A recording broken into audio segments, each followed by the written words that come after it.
तेजस्वी। अब यहीं से कथा समाधि की बात बताते हैं। ये तुंगभद्रा क्या है? ये तुंगभद्रा कहीं खोजने की जरूरत नहीं है। ये तुंगभद्रा अपना ये शरीर ही तुंगभद्रा है। क्योंकि हमने पहले ही कहा, तुलसीदास जी की चौपाई पे जाएंगे, बड़े भाग्य मानुष तन पावा, सुर दुर्लभ सदग्रंथन गावा। ये बड़ा दुर्लभ है मानव शरीर प्राप्त करना।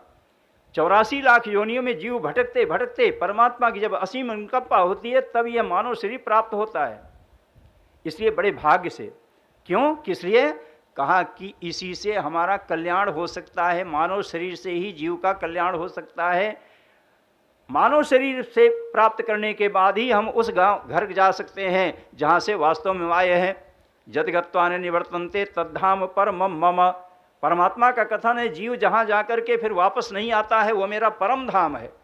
उस परमात्मा के परम धाम जाने की तैयारी करनी चाहिए और इसके लिए ये मानव शरीर प्राप्त हुआ।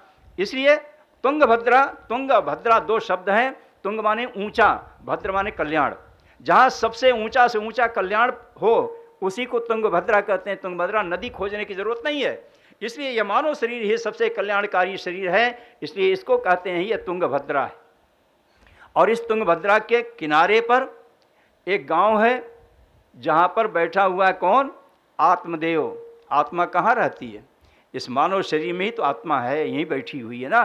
तो तुंगभद्रा ये नदी, और इस नदी के किनारे पर, एक किनारे पर वह आत्मा बैठी हुई है जो परमात्मा से बिछुड़ गई है, आ गई इस संसार में भटक रही है। वह फिर अपने उस घर को जाने की तैयारी कर रही है। उसके लिए मानव शरीर प्राप्त हुआ है।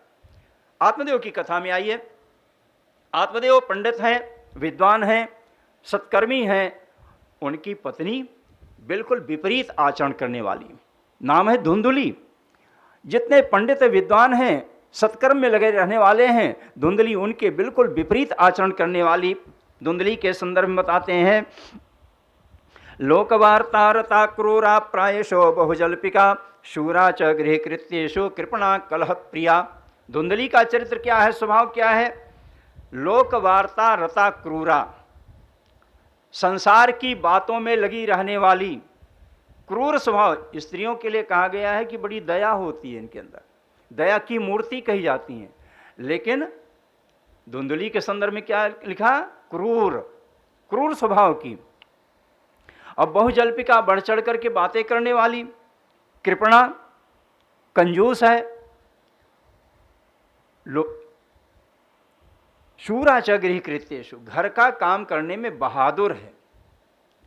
शूरा च गृह कृत्येषु कृपणा कलह प्रिया, झगड़ा बड़ा प्रिय है।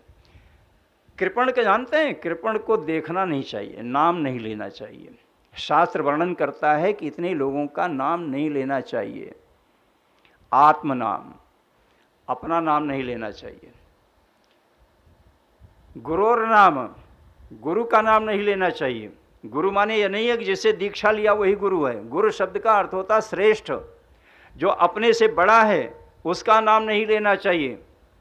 और नामाति कृपणस्य च, कंजूस का नाम नहीं लेना चाहिए। श्रेयस कामो निगृहणीयात ज्येष्ठा पत्य कलत्रयो, ज्येष्ठ पुत्र और पति पत्नी का नाम नहीं लेना चाहिए, यह शास्त्र वर्णन करता है। आज के युग में क्या है? पति पत्नी का नाम न ले, पत्नी पति का नाम न ले तो समझो कि वो तो बहुत पीछे है, पिछड़ा इलाका है। लेकिन शास्त्र की चर्चा कोई करना नहीं चाहता है, शास्त्र की बात को कोई मानना नहीं चाहता है। परिणाम सब भोग रहे हैं लेकिन उधर दृष्टि नहीं जाती है। पहले नहीं होता था, कितने समानंद में रहा करते थे। धुंधली का यह स्वरूप है। लेकिन फिर भी पंडित हैं, विद्वान हैं, इतना विपरीत आचरण होने के बाद भी दोनों में बड़ा प्रेम है, बड़े प्रेम से निवास कर रहे हैं। आत्मदेव के यहाँ किसी चीज़ की कमी नहीं है। किंतु ईश्वर की माया, उनके पास कोई संतान नहीं है। संतानहीन होने के कारण आत्मदेव को बड़ा कष्ट है। विचार करते हैं कि क्या किया जाए। पंडित हैं इसलिए वो जानते हैं कि पूजा पाठ किया जाए तो उससे संतान की प्राप्ति होती है। यह विचार करके तमाम पूजा पाठ कराया। आज के युग में किसी के यहाँ कोई संकट आ गया तो पंडित जी को बुला करके कोई पूजा करा लिया, लाभ नहीं मिला, अरे पंडित तो लूट ले गए, कोई लाभ नहीं हुआ। लेकिन आत्मदेव के संदर्भ में लिखा कि धनार्धम धर्म मार्गेण ताभ्याम नीतम तथोपि च न पुत्रो ना पिवा पुत्री ततश्चिंता तुरो भृशम। धन, अपने धन का आधा भाग उन्होंने धर्म मार्ग में व्यय कर दिया, खूब पूजा पाठ कराया, आधा धन उसमें व्यय कर दिया, लेकिन फिर भी न उनको कोई पुत्र हुआ न पुत्री। तब तो स्वाभाविक है, ततश्चिंता तुरो भृशम, तब बहुत बड़ी चिंता हुई। अब क्या किया जाए? संतानहीन होकर के संसार में रहना, अपने बंधु बांधवों के बीच में रहना ठीक नहीं। इसलिए आत्मदेव अपने प्राणों का परित्याग करने के लिए जंगल की राह ली।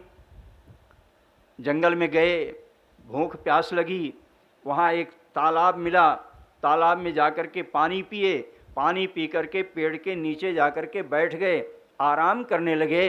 इतने में कोई सन्यासी आया, वो सन्यासी आकर के वो भी पानी पिया, और पानी पी करके जब बाहर निकला तो पीछे देखा कोई ब्राह्मण बैठे हैं। स्वरूप देख करके ही पहचान गए तो कोई ब्राह्मण देवता है, लेकिन मन इनका मलिन है, इनको कोई कष्ट है ऐसा लगा। संतों का यही स्वभाव होता है, दूसरों के कल्याण के लिए हमेशा चिंतन किया करते हैं। महात्मा पहुंच गए ब्राह्मण देवता के पास में और उनसे जाकर के पूछ लिया, कहने लायक नहीं है। महात्मा ने कहा, नहीं कुछ बताओ तो सही। आत्मदेव कहते हैं, हमारे पूर्व जन्म के पाप इस प्रकार से संचित हो गए हैं कि आज उस दुख से मैं बहुत दुखी हूं। अरे हुआ क्या ये तो बताओ। कहा, मेरे पूर्वज उस ऊपर बैठ करके पितृलोक में कवोष्णम उपभुंजते, गरम गरम सांस ले रहे हैं। क्यों? क्योंकि वो जान रहे हैं कि अब इनके बाद हमें कोई पानी देने वाला नहीं है। पितरों को पानी दिया जाता है ना, शास्त्र वर्णन करता है कि 365 दिन पितरों को जल देना चाहिए। नहीं कर पाते हैं तो शास्त्र, हमारा सनातन धर्म बहुत उदार है। उसका कहना है कि आप किसी भी प्रकार से भगवान के नाम का स्मरण करो, नहीं कर पाएंगे, अरे कर नहीं पाओ, क्यों, कैसे नहीं कर पाओगे? हम उसका उपाय बताते हैं। सनातन धर्म बोल रहा है, हम उसका उपाय बताते हैं। कहा, बाप आप कहते हो, धर्म कहता है कि 365 दिन पूरे साल जो है प्रतिदिन जो है तर्पण करना चाहिए पितरों को। हमारे पास इतना समय कहाँ है? एक तर्पण में कम से कम 10-15 मिनट का समय लगता है, तो इतना समय हम काहे से लगाएंगे? कहाँ हमारे पास समय? तो बताया कि अच्छा चलो आप 365 दिन नहीं कर सकते हो तो चलो 15 दिन कर दो। इसलिए पितृपक्ष बनाया गया। पितृपक्ष 15 दिन का, कुआर के महीने में पितृपक्ष लगता है ना। कहा चलो 15 दिन तो पानी दे दो, जल दे दो। नहीं दे पाएंगे। अब कितने लोग उसमें देते हैं और कितने लोग कहते हैं जिस दिन उनका निर्वाण दिवस है उस दिन चलो पानी दे देते हैं, पिंडदान कर देते हैं, एक आध ब्राह्मण को खिला देते हैं, और अगर कहीं गया में श्राद्ध कर दिया तब मुक्त हो गए। अब तो हमने गया में श्राद्ध कर दिया, वहाँ बैठा देते हैं। अरे पितर बैठने वाले हैं, पितर तो हमेशा आपको आशीर्वाद देने के लिए तत्पर रहा करते हैं। ये बहुत बड़ी भ्रांति है। गया में पिंडदान करने के बाद यह नहीं है कि आप पितरों को भूल जाओ। आज के युग में क्या है, आज तो रोज जो है वो हर दिन बनाते हैं, आज पिता का दिन है, आज माता के दिन है, आज भाई का दिन है, आज बंधु का। ये एक दिन में बांधना चाहिए। अरे माता पिता को प्रतिदिन पहले उनको प्रणाम करना चाहिए, स्मरण करना चाहिए, ध्यान करना चाहिए। हैं तो जाकर के पैर छूना चाहिए, नहीं है तो केवल भगवान उनसे प्रार्थना कर लेनी चाहिए। प्रतिदिन होना चाहिए। माता पिता का कोई एक दिन नहीं होता है, माता पिता का तो प्रतिदिन उनका दिन है। पिंडदान जो है करने के बाद में मुक्ति पा जाना ये गलत बात है। पितरों से कभी मुक्त नहीं हो सकते हैं, ऋण नहीं हो सकते हैं। उसमें भी मातृण से कोई ऋण हो ही नहीं सकता है। अकबर ने पूछ कह दिया, उनके तो एक ही प्रधानमंत्री थे। उनसे कहा, महाराज हम संसार से जाने से पहले हम ऋण हो जाना चाहते हैं, ऋण मुक्त हो जाना चाहते हैं।